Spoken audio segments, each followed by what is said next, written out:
네, 십자가의 은혜가 충만하시기 바라겠습니다. 오늘 말씀은 마태복음 26장 47절에서 53절 말씀입니다.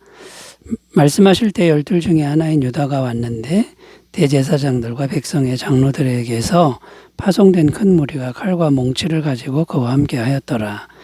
예수를 파는 자가 그들에게 군호를 짜이르되 내가 입맞추는 자가 그이니 그를 잡으라 한지라. 그 예수께 나와 라피야 안녕하시옵나이까 하고 입을 맞추니 예수께서 이르시되 친구여 내가 무엇을 하려고 왔는지 행하라 하신대 이에 그들이 나와 예수께 손을 대어 잡는지라. 예수와 함께 있던 자 중에 하나가 손을 펴 칼을 베어 대제사장의 종을 쳐 그 귀를 떨어뜨리니 이에 예수께서 이르시되 내 칼을 도로 칼집에 꽂으라. 칼을 가지는 자는 다 칼로 망하느니라. 너는 내가 내 아버지께 구하여 지금 12군단 더 되는 천사를 보내시게 할 수 없는 줄로 아느냐. 아멘. 자, 오늘은 고난주간 목요일에 있었던 사건을 중심으로 말씀의 은혜를 나누겠습니다. 자, 오늘 본문 내용은 예수님께서 잡혀가시는 장면입니다. 이제 잡혀가시면 지독한 고문을 받고 처참하게 십자가에 죽으셔야만 합니다. 그러면 이 순간이 너무나도 두렵고 떨리는 순간이 아닐 수 없는데요.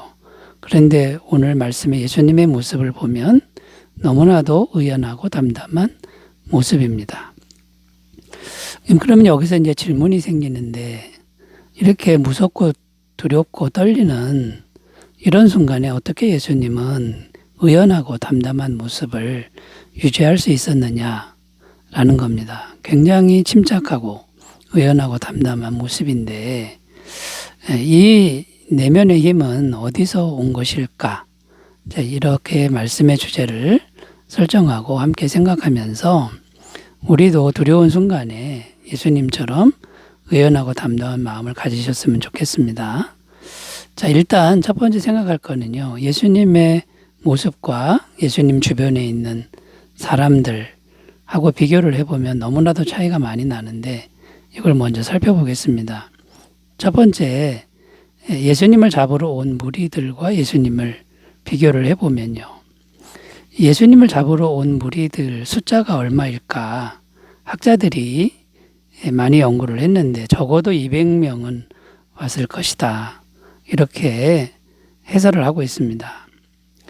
200명이나 되는 많은 사람들이 예수님을 그 한 사람을 잡으러 왔을까? 이런 의문점이 들지만 일단 예수님의 제자들이 12명이고 또 예수님이 나타나면 수많은 사람들이 예수님을 따랐기 때문에 적은 숫자로는 잡지 못할 수도 있다 하는 그런 염려가 있었고 검과 몽치를 가지고 왔다 그럽니다. 중무장을 하고 예수님을 잡으러 온 것입니다. 그런데 예수님은 그냥 혼자 계시고 사람에게 부탁도 하지 않으시고요. 그냥 담담하게 마음을 활짝 열고 나를 잡아가라 하는 그런 태도로 기다리고 계셨다라는 것이죠. 근데 200명이나 되는 사람들은 벌벌 떨면서 중무장을 하고 왔는데 아무 무장도 하지 않은 예수님은 그냥 담담한 모습으로 그것을 받아들이고 있다라는 것입니다. 또 예수님과 가룟 유다의 모습을 비교해 보면요. 가룟 유다는 거짓과 속임과 배신으로 예수님을 대하고 있다는 겁니다. 그런데 예수님은 가룟 유다의 그런 것을 다 알고 계셨음에도 불구하고 가룟 유다를 그대로 받아줍니다. 친구여라고 이렇게 말을 하는데 이 친구여는 굉장히 따뜻하고 사랑이 담긴 이제 그런 표현입니다. 그 배신자에게 친구여라고 이렇게 말을 하고 가룟 유다가 정말 사악한 입맞춤을 할 때도 피하지 않고 입을 맞춰줍니다. 끝까지 가룟 유다를 사랑하는 모습이고 비난하거나 공격하지 않고 분을 내지 않는 이런 예수님의 모습을 이제 보여주고 있다라는 겁니다. 또 예수님과 베드로의 모습을 이제 비교해 보면요. 베드로는 칼을 베어서 대제사장의 종의 귀를 떨어뜨렸다고 성경에 기록합니다. 굉장히 두려움에 사로잡힌 모습이고 제정신이 아닌 모습이죠. 근데 예수님은 침착하게 이렇게 말씀하십니다. 내 칼을 도로 칼집에 꽂으라. 칼을 가지는 자는 다 칼로 망하느니라. 여러분, 베드로는 제정신이 아닌데 예수님은 그 무시무시한 순간에도 정말 침착성을 잃지 않고 의연하게 말씀을 주고 있다라는 것입니다.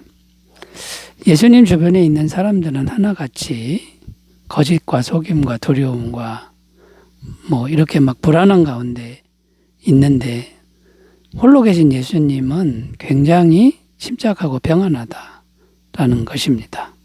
자, 그러면 이제 우리가 생각할 게 뭡니까? 예수님의 이런 평안과 담담함은 도대체 어디서 온 것이냐? 이 질문을 해야 되겠지요.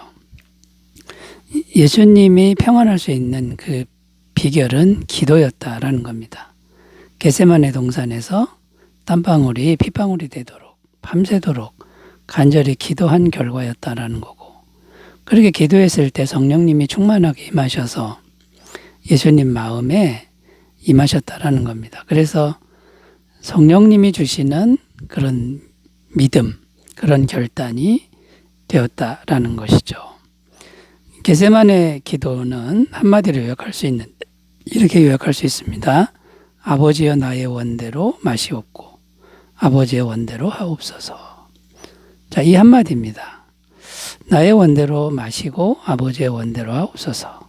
어떤 일을 당하든 죽음을 당하든 아버지의 원대로 되기를 원한다라고 하는 이 기도고요. 이 방향성이고, 이 기도를 밤새도록 했을 때 성령님이 임하셔서 신적인 능력으로 이 기도에 힘을 더해 주셨다라는 겁니다. 자, 이 겟세마네 기도의 속성을 잠깐 살펴보면 첫째는 참된 승리의 기도라는 겁니다. 이 참된 승리라고 하는 게 뭡니까? 승리는 내가 이기는 게 아니라 하나님이 이기시는 것이죠. 하나님이 이기시는 그 일은 우리가 순종할 때, 하나님께 죽기까지 순종할 때 하나님이 이기신다라는 거고요. 우리가 죽기까지 순종을 못하면 결국은 마귀가 이기는 것이죠. 그런데 예수님은 어떻게 기도합니까? 내가 죽어도 아버지의 원대로 되기를 원합니다. 자, 이런 기도를 밤새도록 드렸고 성령님이 여기 함께 하시니까 온전히 순종할 수 있었다라는 거고 마귀에게 이길 수 있었다. 그래서 승리의 기도다라는 겁니다. 또 겟세마네 기도는 어떤 속성이 있냐면 참된 사랑의 기도다라는 겁니다. 나의 원대로 마시옵고 아버지의 원대로 하옵소서. 이거는 하나님 아버지 앞에 최고의 사랑을 표현해 드린 겁니다. 아버지가 하라고 하는 것은 전부 다 사랑 아닌 게 없습니다. 죽음까지도 사랑입니다.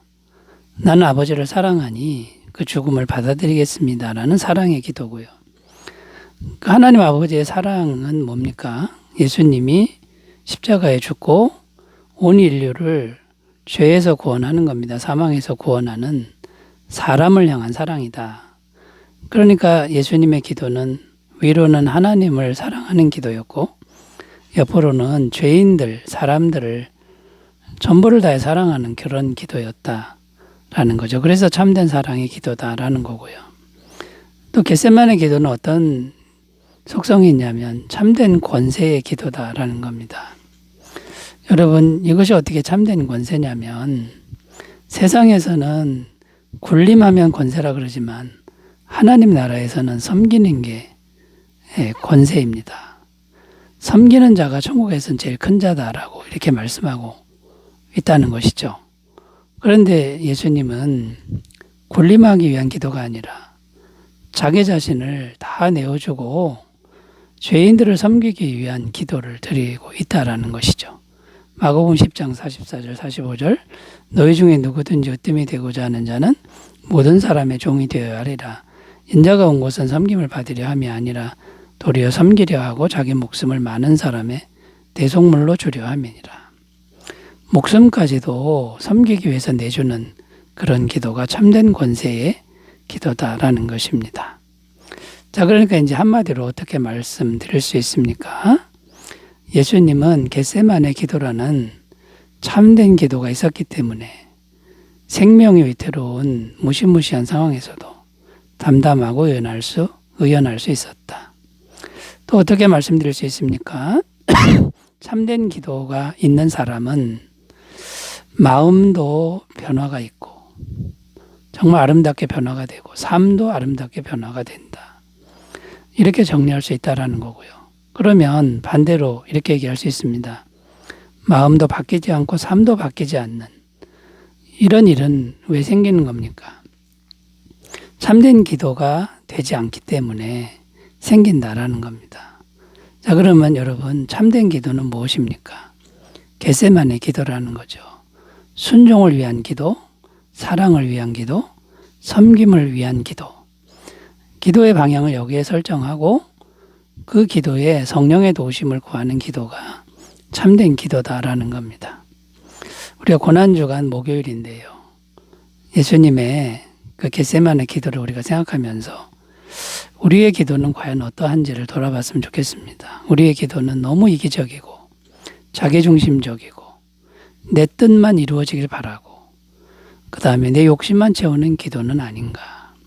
여러분 고난주간 십자가를 묵상하면서 그 십자가의 무시무시한 길을 가시면서도 참된 기도가 있었기에 차분하고 평안하고 의연하고 담담했던 그 예수님을 묵상하면서 우리의 기도가 조금은 달라지는 그런 기도가 되었으면 좋겠습니다. 고난주간에 주님의 은혜가 충만하시기 바라겠습니다. 기도합니다. 하나님 아버지, 우리의 기도가 참된 기도로 바뀌게 하시고 우리의 삶도 아름답게 변하게 하옵소서. 예수님의 이름으로 기도드립니다. 아멘. 은혜 충만하시기 바라겠습니다. 감사합니다.